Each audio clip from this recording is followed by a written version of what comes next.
Μεχναρά. Ο λόγος τώρα στον καθηγητή της Γαλλικής Φιλολογίας, παιδαγωγό για χρόνια στο Γαλλικό Ινστιτούτο και καθηγητή της Νίκης Παπαθεοχάρη, Μιχάλη Μιχαηλίδη. Ευχαριστώ. Καλησπέρα σας. Bonsoir.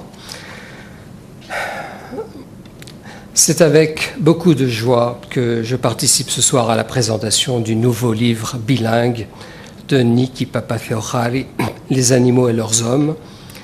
Et je me rappelle avec émotion les années pendant lesquelles Niki était mon étudiante au cours de littérature et de civilisation française à l'Institut français d'Athènes, ici. Elle était modeste, curieuse, appliquée et surtout assoiffée d'élargir ses horizons littéraires. En étudiant le livre de Niki, j'ai relevé, j'ai admiré l'interculturalité de son entreprise. Elle éclaire les images contenues dans ses poésies d'Éluard, si fraîches, les images d'animalité, d'accessibilité, de pureté, d'espoir, de jubilation, d'humanité. Ce refus aussi du pessimisme, du fatalisme, du désespoir contenu dans les vers.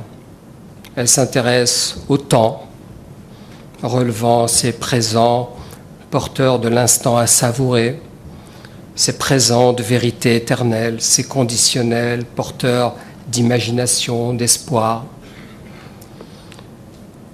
Niki également passe en revue les éléments qu'on trouve disséminés dans les 10 poésies. Le vent, à travers les ailes, les oiseaux, l'eau associée aux bateaux, aux nageurs, aux poissons, l'eau qui porte et emporte, la terre, les cailloux, le canon dans le port, la lumière et le soleil, omniprésents, en opposition à la nuit.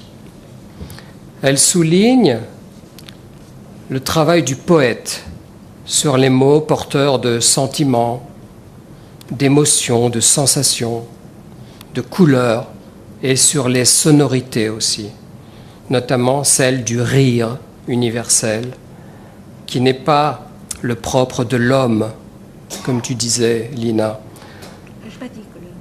Ouais. La transposition des animaux et de l'humanité. Le rire qui n'est pas le propre de l'homme, comme on a coutume de le penser, mais qui est l'apanage aussi de l'animal, selon Éluard. Et je dois souligner également, ici, une autre qualité de cet ouvrage. C'est les illustrations d'Apollon. Parce que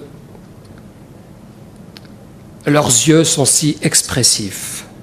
Les yeux des animaux sont si expressifs. Et cela les rend si attachants. Alors, en tant que lecteur et enseignant, Niki,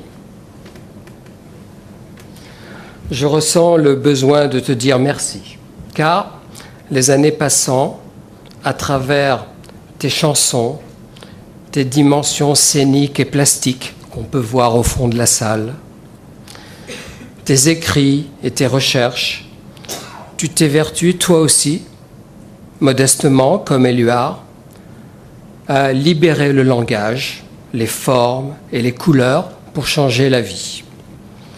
Tu exaltes lucidement l'expérience amoureuse. Tu affranchis, tu libères la pensée de ses limites en recherchant l'absolu et en donnant un sens à la vie. Tu considères le langage comme un acte de foi, conçu comme une lumière capable de faire reculer les ténèbres. Et je rappelle ici la phrase que tu as mise en exergue, la phrase de Kazantzakis au début de ton livre. Parce que toi aussi, Niki, cher Niki, tu te bats avec les mots, avec des pierres, du fond de la mer pour transformer la matière en esprit, puisque tout est possible à qui sait voir. Et tu nous aides à voir. Et nous t'en remercions, Nick.